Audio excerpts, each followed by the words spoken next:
Bon vendredi à tous. Ce matin, la question que je vous pose, c'est que vas-tu laisser derrière? Qu'est-ce que tu vas laisser derrière? On va lire dans Jean 4, les versets 4 à 15. Vous dites, on ne parle pas de Jacob. Vous allez voir que dans les évangiles, on parle de Jacob et cette partie-là peut être intéressante pour nous ce matin. Ça dit, comme il devait traverser la Samarie, il arriva dans un village de Samarie appelé Sychar, près du champ de Jacob, qu'il avait donné à son fils Joseph. Là, il se trouvait le puits de Jacob. Je suis fatigué du voyage. Et Jésus, fatigué du voyage, était assis au bord du puits. C'était environ midi. Une femme de Samarie vint puiser de l'eau. Jésus lui dit, « Donne-moi à boire. » En effet, ses disciples étaient allés à la ville pour acheter de quoi manger. La femme samaritaine lui dit, « Comment? Toi qui es juif, tu me demandes à boire à moi qui suis une femme samaritaine? » Les Juifs, en effet, n'ont pas de relation avec les Samaritains. Jésus lui répondit, « Si tu savais quel est le cadeau de Dieu et qui est celui qui te dit, donne-moi à boire, tu aurais toi-même demandé à boire et il t'aurait donné de l'eau de vie. » « Seigneur, lui dit cette femme, tu n'as rien à puiser et le puits est profond. D'où aurais-tu donc cette eau vive?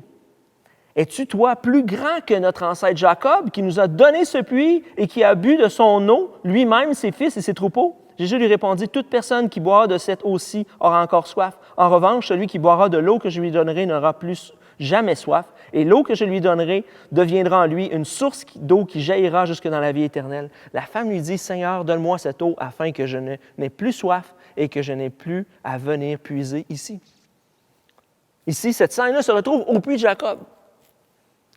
Et imaginez des dizaines et des dizaines et des dizaines d'années auparavant, Jacob avait donné ce puits-là aux Samaritains. C'est reconnu pour être le puits de Jacob. Et c'était comme un lieu, pas sacré, mais quasiment comme « wow ». Nous, on a le privilège de venir. Et les femmes, les gens venaient au puits à tous les jours pour puiser leur eau et pour échanger. C'est un lieu de rencontre, c'est un lieu d'échange, c'est un lieu pour créer des liens.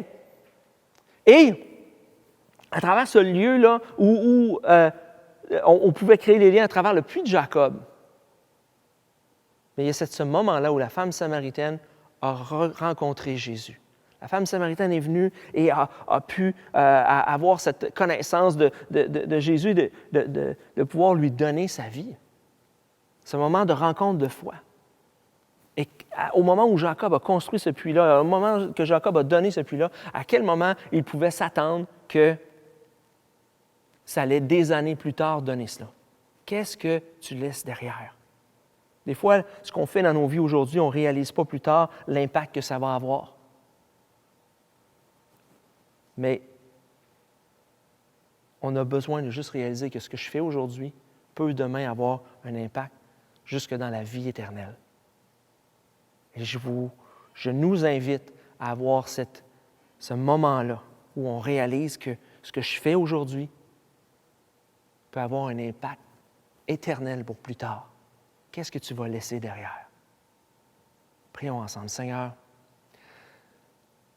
que tu nous aides à réaliser, Seigneur, que ce qu'on pose comme geste aujourd'hui, que l'on fait peut avoir un héritage jusque dans la vie éternelle. Seigneur, merci de nous aider, de nous guider, de nous diriger, Seigneur, à faire les bons choix et à réaliser, Seigneur, que dans peut-être des décennies d'ici, certains éléments qu'on va avoir faits vont avoir un impact jusque dans la vie éternelle. Dans le nom de Jésus. Amen.